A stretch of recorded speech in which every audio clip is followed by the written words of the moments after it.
Very warm welcome to everyone. Welcome to Gurmantra Siksha Ka Granth. I'm your educator Neha Taneja. Hopefully everyone is fine and doing good.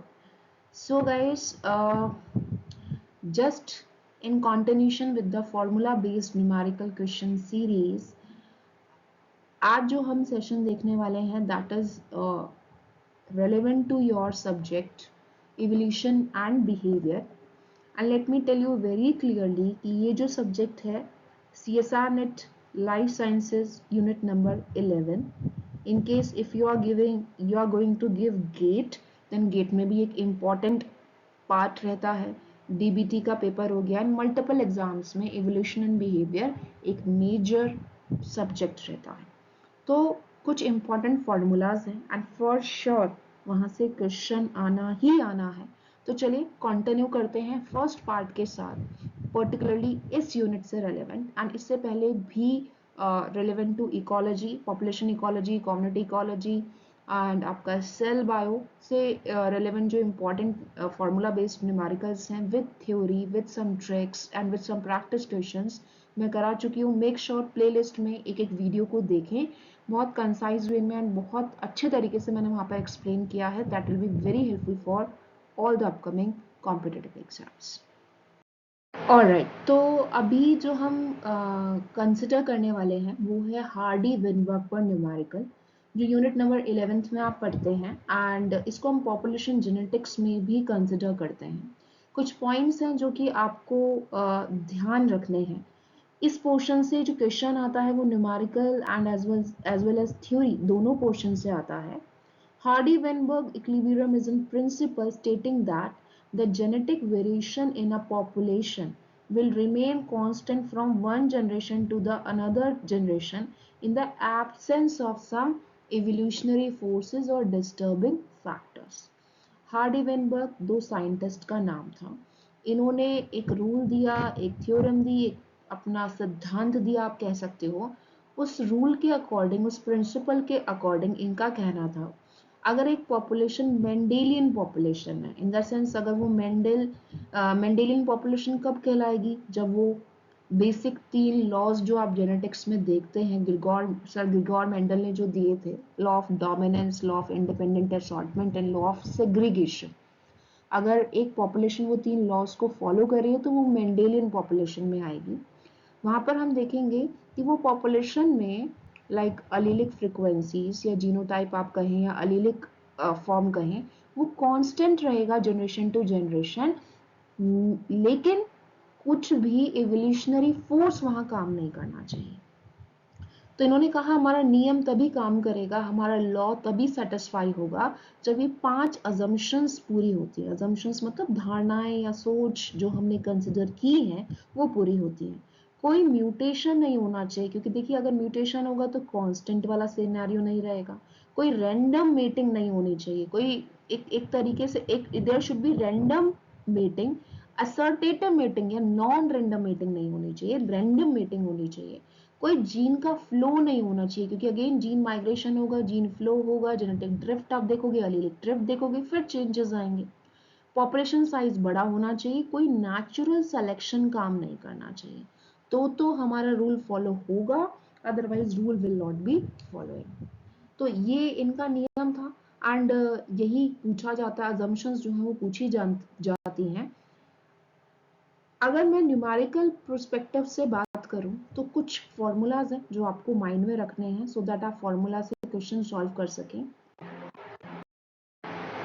अब देखिए काफ़ी सारे बच्चे हैं जिनको पता है कि ये बहुत इंपॉर्टेंट है, फिर भी वो क्वेश्चन को गलत करते हैं क्योंकि उनको ये नहीं पता होता कि क्वेश्चन में पूछा क्या जा रहा है.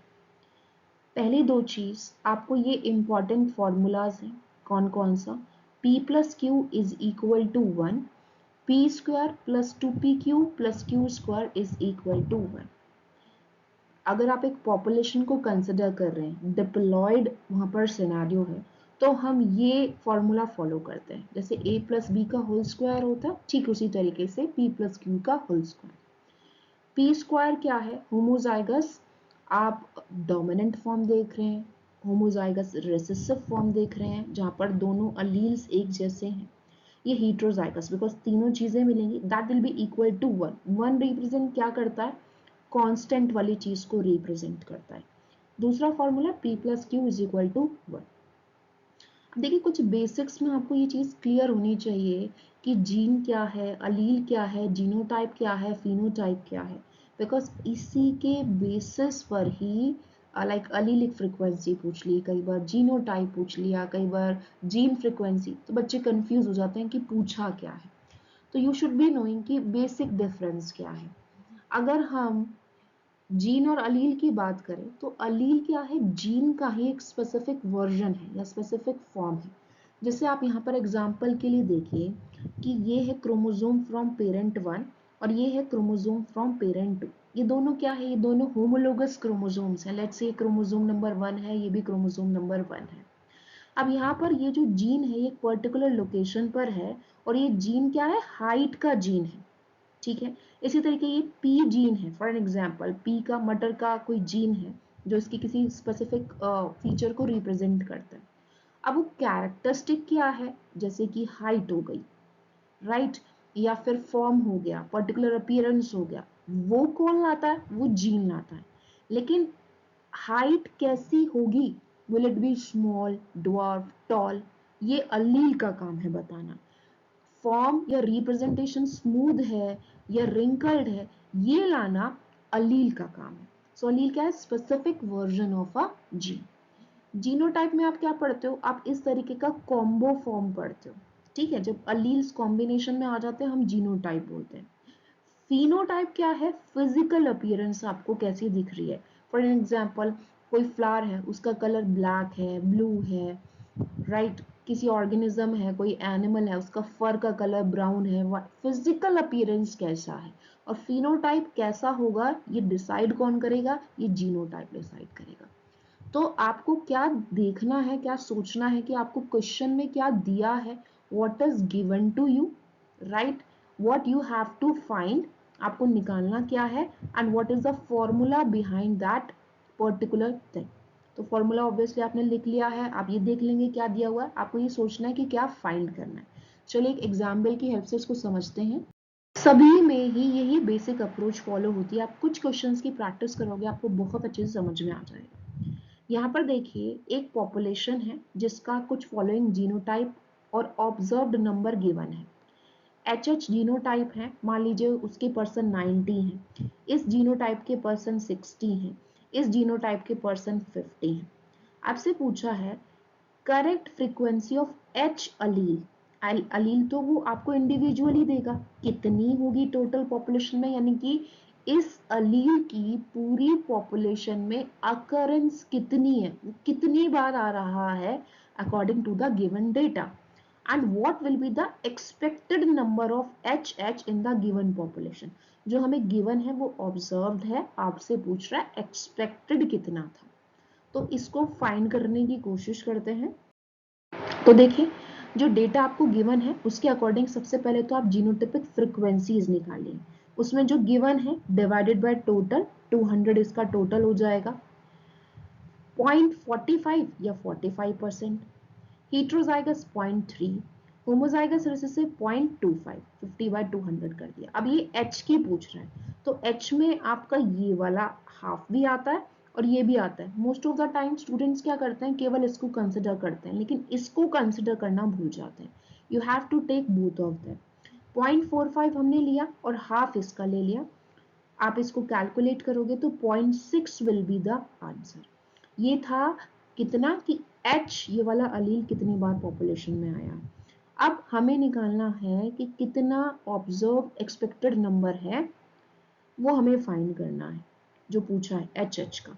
तो उसके लिए हमें क्या करना पड़ेगा, पूरा डेटा कैलकुलेट करना पड़ेगा. हमने H की अकरेंस निकालनी, कैपिटल H की, ऐसे ही हम इसकी निकालेंगे. इसकी निकालने के लिए आपको क्या करना है, एक तो 0.25 आप कंसिडर करेंगे जो आपने फाइंड किया है H का, ठीक है, और हाफ आप 0.3 को भी लेंगे, यानी 0.25 प्लस हाफ इंटू 0.3, यानी कि आपका आ गया 0.6. अब आप देखिए यहाँ पर फॉलो हो रहा है, 0.6 ऊपर वाले का आया 0.4, यानी p plus q is equal to 1 आ गया, यानी हम सही चल रहे हैं. अब आपको फॉर्मूला लगाना है, P square plus 2p Q plus Q square. P कितना निकला था 0.6, क्यू कितना निकला है 0.40, ठीक है, वो आपने यहाँ पर स्क्वायर में रख दिया और 2p क्यू कर दिया, निकल गया 0.36, 0.48 प्लस 0.06, ये तीनों निकल गए। बहुत इजी कैलकुलेशन है। उसने एच इंडिविजुअल का एक्सपेक्टेड नंबर पूछा, ये वाला ऑब्जर्व्ड था, वो एक्सपेक्टेड है। जैसे हम कहते हैं ना हमने इतने मार्क्स एक्सपेक्ट किए थे यार बट आए तो नहीं, उसी तरीके से। तो यानी कि अगर आप टोटल पॉपुलेशन में से देखोगे जिसका नंबर है 200 इंडिविजुअल्स, उसमें से 36%, 36% जो है वो एच इंडिविजुअल है। आप कैलकुलेट करके देखिएगा, इट विल बी 72। पीछे जो ऑप्शन दिए गए हैं उसमें फर्स्ट जो है इसका आंसर होगा। एक बार आप क्रॉस चेक कर सकते हैं, आप दोबारा से सॉल्व भी करने की कोशिश कर सकते हैं। यहाँ पर हम एक और क्वेश्चन को करने की कोशिश करते हैं। देखिए यहाँ पर क्या है, ब्लड टाइप्स दिए हुए हैं, उनका जीनोटाइप एंड नंबरिंग दी हुई है। आपसे पूछ रहे हैं एल एन अलील का कितना फ्रिक्वेंसी होगा। सो वही आपको करना है जैसा पीछे आपने पैटर्न फॉलो किया, टोटल पॉपुलेशन भी इन्होंने दे दी है। एक बार खुद से इसको पॉज करके कैलकुलेट करने की कोशिश कीजिएगा। तो देखिए कैलकुलेशन कैसे करना है, इंडिविजुअली आप निकालिए, 1787 divided by total, 3039 divided by total, 1303 divided by total, ये निकल गए। आपसे n का पूछा है तो आप क्या करोगे, ये पूरा कंसिडर करोगे और आधा ये कंसिडर करोगे। जब आप इसको कैलकुलेट करोगे then you will be seeing this will be the answer, that is 0.40460। Very very very easy. Hardy Weinberg के क्वेश्चंस 2 यूनिट को टारगेट करते हैं, इनहेरिटेंस बायोलॉजी यानी कि जेनेटिक्स, क्योंकि पॉपुलेशन जेनेटिक्स का ये पार्ट है, और इवोल्यूशन में हम इसलिए पढ़ते हैं इसको कि देखने के लिए कि समय के साथ कितना इवोल्यूशनरी फोर्सेस ने काम किया है, कितना चेंज हुआ है अगर हम इसको एक रियल पॉपुलेशन से कंपेयर कर रहे हैं। तो आप थोड़े से क्वेश्चंस की प्रैक्टिस लगा लेंगे, आपको तरीका आ जाएगा and it will be very good to go with such questions. So guys ये क्वेश्चन जो है वो मैं आपके लिए ड्रॉप कर रही हूँ। आप इसको प्लीज ट्राई कीजिए, लैंग्वेज को समझने की कोशिश कीजिए। ये भी सेक्शन सी का ही क्वेश्चन है and let me know what is your answer comment section में। कमेंट सेक्शन में मुझे अपना आंसर जरूर बताइएगा। इसी तरीके से हम मेजॉरिटी ऑफ टॉपिक्स को कंप्लीट करेंगे and I will make sure जितने इजीएस्ट मैनर में मैं आपको समझा सकती हूँ उतने इजीएस्ट मैनर में मैं आपको समझाऊंगी। Thing, you know that I'm one of the educator on Unacademy also. तो नेहा तनेजा नाम से आप मुझे वहाँ पर फॉलो कर सकते हैं अपनी CSI नेट प्रिपरेशन के लिए और अदर लाइफ साइंस के कॉम्पिटिटिव एग्जाम्स के लिए भी। बहुत सारे प्लस कोर्सेज हैं that are running for upcoming exams, practice courses there, molecular biology पर कोर्स अभी स्टार्ट हुआ है, सो इसका जितना एडवांटेज आप ले सकते हैं वो लीजिए, क्योंकि ये पेड कोर्सेज हैं। बिकॉज डिटेल्ड में आपको बहुत कंसेप्ट्स के साथ एंड कुछ इंपॉर्टेंट ट्रिक्स के साथ पढ़ाया जाता है। 3-3 घंटे के मॉक टेस्ट हैं, PYQs हैं, रिकॉर्डेड सेशंस हैं and you here you will be getting all the units complete CSIR syllabus। PDF format में आपको नोट्स मिलेंगे, वो आप यूटिलाइज कर सकते हैं। इन केस अगर आपकी क्लास मिस हो जाती है तो आपको रिकॉर्डिंग्स भी मिलती हैं। So I guess this is a best option जो आप अपनी प्रिपरेशन को एक सही स्ट्रीमलाइन देने के लिए यूज कर सकते हैं।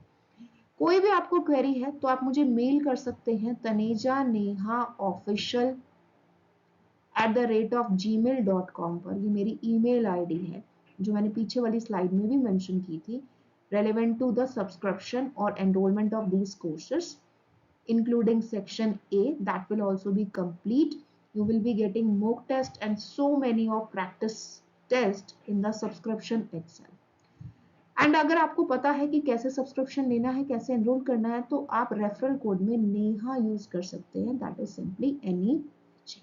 मेक श्योर अपने ऊपर एक अच्छा सेल्फ इन्वेस्टमेंट आप कीजिए ताकि बेटर रिजल्ट्स जो हैं आपको आपके लिए मिल सके।